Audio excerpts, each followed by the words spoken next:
Nahmaduhu nusalli ala rasulihil kareem, amma ba'd. Dear viewers, Assalamu alaikum wa rahmatullahi wa barakatuh. We have the pleasure of having Dr. Bilal Phillips with us. Dr. Bilal, Assalamu alaikum wa rahmatullah. Wa alaikum salam wa rahmatullah. It's my pleasure to be with you. Jazakallah. Today we'll be talking about some of the common questions that non-Muslims ask us in our da'wah experiences. Some of the questions that they come across in these times when jihad and terrorism is the buzzword. Do you think these two concepts or these two ideas are one and the same? Of course, they're not. Terrorism, of course, even terrorism itself has its own complexities. You know, as we say, one man's terrorist is another man's freedom fighter. Mm-hmm. You know, and if we use the definitions of terrorism, which were put out by, certain governments, it would include the American Revolution, the French Revolution, and all the major revolts that ended up in establishing democracy and things like this in other countries. So the whole issue of terrorism is something quite relative anyway. And jihad, again, is something else. Though people who may be involved in what we could agree on as acts of terrorism may use the term jihad to justify it, that doesn't make it jihad in and of itself either. Whereas jihad is in fact a struggle against evil, whether it is with an individual or within his family, his community, or it could be a state struggling against evil, the evil of another state. And it may involve arms, it may involve writing, it may involve speaking, etc. So jihad has many, many facets to it. So it's really unfair and incorrect, for the media to mix these two terms together and create kind of a hodgepodge idea of, terrorist, jihadist, kind of mix. How can a person clearly identify that what is jihad and what is a clear act of terrorism? How do you know that in a particular area what is going on? Well, sometimes it may not be possible, because from a distance, if you're not in control of the media, others are creating the news, then you are subject to whatever image that they portray. But if a person does have access to actual information about what is going on, then we can say that some acts of terrorism, which involve killing of innocents, people who are not involved in any kind of military struggle, children, women, etc., blowing them up, murdering them as a means of terrorizing a society. These are acts which Islam doesn't condone under any label. Jihad is something that Muslims are enjoined to undertake where the need arises. It is not the title for any struggle. We have no holy wars. We have just and unjust struggles. A just struggle, which may involve military means, etc., where the struggle is for the sake of God, for the sake of Allah, that can be defined as jihad or an aspect of jihad. Whereas fights, struggles, etc., which are for nationalist, tribalist, political interests, which have nothing to do with Islam, though they may be labeled as jihad struggles or jihadist struggles, the people involved are called jihadists. This is not, from the Islamic perspective, jihad. Now the media creates images, and it seems Muslims are losing this war against the media. What do you think is the solution to this problem that we are in? Well, the only way around this is for Muslims to develop independent media. Channels like Al Jazeera and others that are coming up now, where the other side of the picture is being presented to certain degrees. This is what needs to be done. Muslims should have had satellite stations, decades ago, which would express and would explain what their positions are, what their struggles are involved in, etc.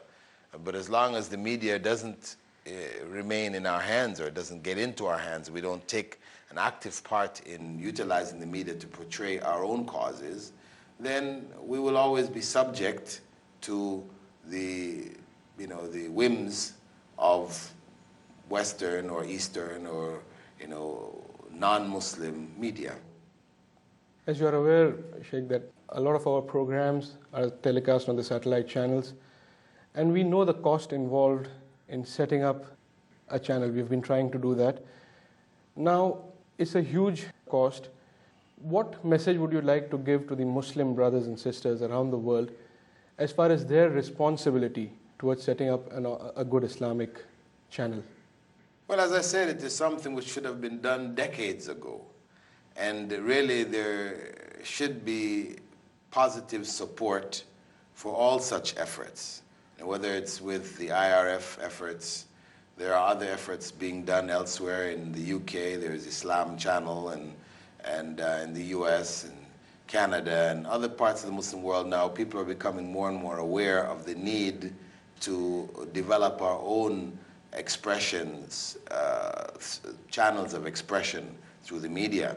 And it is our duty really to be actively involved in such efforts because of the fact that our future and our cause and our existence to a large degree depends on being able to accurately present the picture of Islam, its teachings, its aspirations, so that people will understand that Islam is not a threat. Actually, Islam has the solution that people are looking for all over the world to many of the problems that they currently face. It is not a threat, as the media tends to portray it as this has now replaced communism, as communism was a threat back in the 50s and 60s. Now this has now been replaced by Islam. This is the next threat, And even surveys done in places like the US show that the majority of the population feel that, yes, Muslim rights should be curtailed. Things like this, which is, shocking, we think of in a democracy where people are considering curtailing the rights of some of its citizens, simply because of their religion. So we have a great need for our own media to express the truth about Islam to the world. Talking about satellite channels and so on, a lot of non-Muslims have now access to visuals of the Kaaba, the Hajj, Tawaf, Taraweeh and so on. And they are thrilled to see the numbers worshipping Allah subhanahu wa ta'ala in the holy city of Makkah.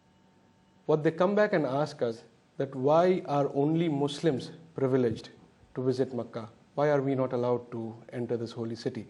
How do we respond to that? Well, we clarify for them that it is not a place of tourism.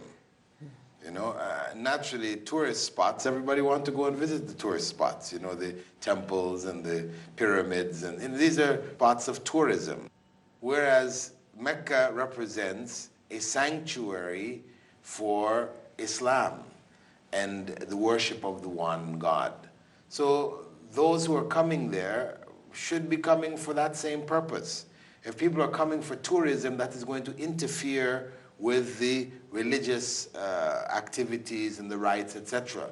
People will not be able to perform their rites properly with people coming in and snapping shots and, as tourists do, and we know what happens to places when tourism comes there. It corrupts it also, So to keep the place clean and pure for worship, then it has been restricted only to Muslims. And as every society and every organization has its own sanctuaries, where only members who carry special identification or whatever are allowed in, we can look at it in a similar light. Whereas mosques around the world are open. People can come and see mosques anywhere in the Muslim world. But at least we have two sanctuaries, Mecca and Medina, which are restricted just to Muslims to keep it free of a lot of the crass materialism that tends to come into places that have been designated as tourist sites. Another question right on top of the minds of non-Muslims is that Islam promotes forcible conversions. It was spread at the point of the sword and so on. How do you respond to that? Well, I think history proves otherwise. Where we find that the largest Muslim country in the world today, Indonesia, with some 200 plus million Muslims, never saw any Muslim soldiers. I say that speaks for itself. With the fact that Muslims ruled India for 1,000 years, if it was conversion by the sword, there would not have remained a single Hindu in India. Muslims ruled Spain for 700 years. Were it conversion by the sword, there would not have remained a single Christian in Spain. You know, and Christians have lived, and Jews and others have lived side by side with Muslims in many places, in Yemen, in Palestine, in North Africa, in many, many countries. They've lived side by side without any problems, without being, forcibly converted. And if we consider that today in America, between 300 and 400 people are accepting Islam daily, according to University of Chicago, Michigan, calculations of Dr. Yvonne Haddad and Dr. Hassan Bagbi, they concluded that there was approximately between 300 and 400 convert daily to Islam. Where are the swords? Where are the guns and etc.? No, it is Christianity actually that where the Pope about 3-4 years ago made a public apology to humankind for the forcible conversions done, back in the 15th century, 16th century, etc., when the conquistadors left Spain and Portugal and these areas and went out and were forcing people into the religion. They have that history, but Islam doesn't have that history.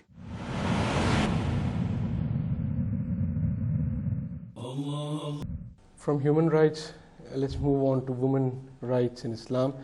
And a lot of questions are posed in terms of limited or no rights for women and so on. They say that you subjugate your women by putting them behind the wheel. How do you answer to that, or how do we justify the wheel and the subjugation and so on? Well, I would say briefly that the veiling of women is not subjugation at all. The nuns, who are practicing traditional Catholicism, who wear the veil, nobody is forcing them to wear these veils. They have chosen to wear these veils. And they will tell you that it liberates them in the same way that for the Muslim world in general, the veil liberates the woman. She is not as caught up in the fashion and the need to, beautify herself to a T every time she steps out of her house. She's free. She can get up in the morning and just cover herself and step out, without having to go through all of these changes that the fashion industry has enslaved her with. So she actually frees herself from that enslavement, with the veil. And in any case, Allah has explained in the Quran the purpose of the veil. And it's not something which Muslims have culturally pushed on their women, but it's something which God has ordained, God has prescribed. When He said, "Yudnina alayhinna min jalabibihinna, dhalika adna an yu'arafna wa la yu'dhain," that they should put their outer garments over themselves, drape it over themselves, in order to be known and not harmed. To be known in the sense of a chaste woman, a woman who is modest, who is not interested in the advances, flirtation, etc., which may come from males. That she is a woman who only functions in an honorable manner. If a person is interested in marriage, they must go to her father or her brother. They don't try to approach her directly. Just as a nun wearing her habit is known in the society, this is a person you don't approach, amorously. You don't try to hit on her, as we say in the West, right? She's not going to marry you, forget it, So similarly, when a woman wears the veil, she's making that fashion statement. As everybody who wears some kind of a dress is making a statement. The policeman wears his uniform, so you know who he is. The engineer on a construction site, he has a particular uniform, you know who he is. The doctor in the hospital, he wears a uniform, you know who he is. This is so that he's known, right? So on one hand, it is for her to be known, and on the other hand, for her not to be harmed. because by draping garments over herself, she hides her charms, charms which are naturally attractive to males. And if these are not hidden and these are exposed, then the consequence is that she comes under attack. And that is natural in all societies. Males, are attracted to females. And males tend to be the aggressive ones. A woman may be attracted to a male, but the male doesn't have to worry about being attacked by a woman. But a woman who attracts a male, then she does have to worry about being attacked by a man, because we've seen the rates in rape and molestation of women rise dramatically over the last century, in which women have basically been unclothed. From the early 1900s, where women around the world were covered up. Non-Muslim women were covered up. Till now, where they're virtually naked, in television, in the beaches, etc. And we see a corresponding rise in rape. And even societies, because some people raise objections. Look, Muslims, they want to separate the men from the women, for example. In a Muslim society, you'll have a different bus for men, or bus for women, or in the bus it's divided, a section for women, section for men, separating them. One could say, okay, look, Muslims, they're not giving women a chance to sit freely. But in both Bangkok and Tokyo, where people are jammed on buses, jammed into the bullet trains in Tokyo, the women complained so much that the government was forced to provide separate carriages for women and separate ones for men, in order to protect the women. So this idea of veiling and separation, this is to protect women. It is for their interest. It is not to oppress them. Because behind the veil, the woman is free to express herself, her own interests, etc., as we can see in developed Muslim countries, where women are involved on the highest of levels within the society. You mentioned about the veil helping protect the woman from rape and molestation and so on. But the psychologists say that essentially the problem in a rape is with the men rather than the woman, because it's the sickness in the mind of the man which leads him to a rape. And if that sickness is there, he could even rape someone who is veiled. So how do we respond to these questions? Well, this is a theoretical point. That, yes, the person who has that desire, regardless of the circumstance, he may still commit the act. But practically speaking, if a woman is virtually naked in front of him, his desire is now raised up far higher than a woman who's completely covered. So to say that, yes, it's a problem with the man, and we say, okay, let's just punish the men, that's not taking into account the reality that women also, depending on how they dress, encourage and increase that desire. So Islam says we must have a balanced situation here. Yes, the problem is with the men, and that's why the punishment for rape is so severe in Islam. If a person commits rape and uses a weapon, they're executed.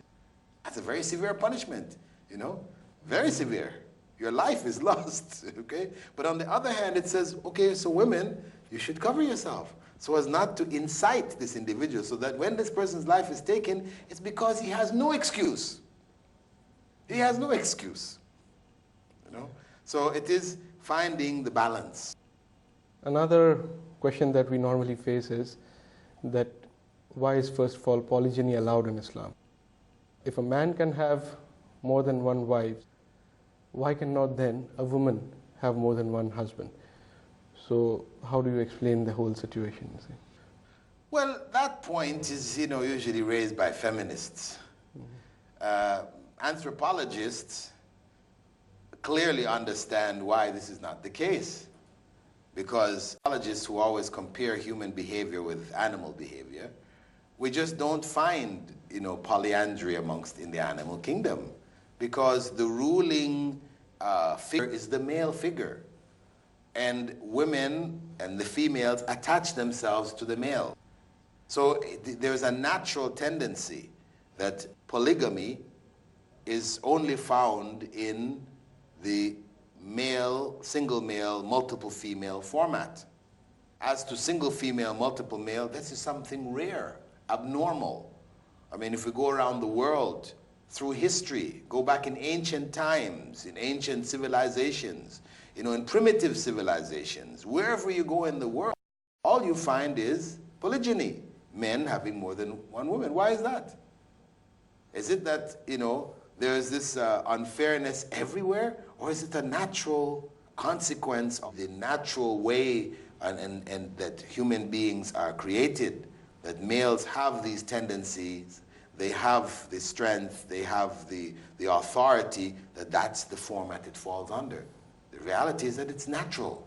It's a natural tendency which God has created beings with, because of the fact that He has put in women certain emotions, etc. He has created a situation where their numbers outnumber the men, whether it's because women live longer, men are killed in the wars, and all these other different factors. The norm is that there is a surplus of women in the society. So for a woman now to marry 4 men, she is not solving any problems. She's increasing the problem, because she's taken 4 men out of circulation, right? Besides, you have the other problems of a child naturally wanting to know who the father is, and no child will be comfortable with the idea of the mother, telling him or her that your father is one of these men. I'm not sure which one. This just doesn't work, And besides, a number of other factors where a woman is pregnant, and, even from a procreational perspective, that societies that become strong are the ones that are able to procreate, increase its numbers of new members, right? So if you have a woman with 4 men, 4 men can only impregnate 1 woman, right? But if you have a man with 4 women, that 1 man can impregnate 4 women. So in that one pregnancy, in the polyandry format, only 1 child is produced. In the other, 4 children are produced. So even from a natural selection perspective, if we want to go from a Darwinian outlook, the polygamy is going to be favored over polyandry, the female with more than 1 male. Sheikh, the discussion is taking a very interesting turn, but we have very limited time. Inshallah, we'll take this discussion forward in the next episode. Inshallah ta'ala, we'll have to conclude this time. Jazakallahu khair wa akhiru da'wana and alhamdulillahi rabbil alameen. طابت الحاضرة صافت الناظرة جاءت البشرى يا عيني لأهل الله جاءت البشرى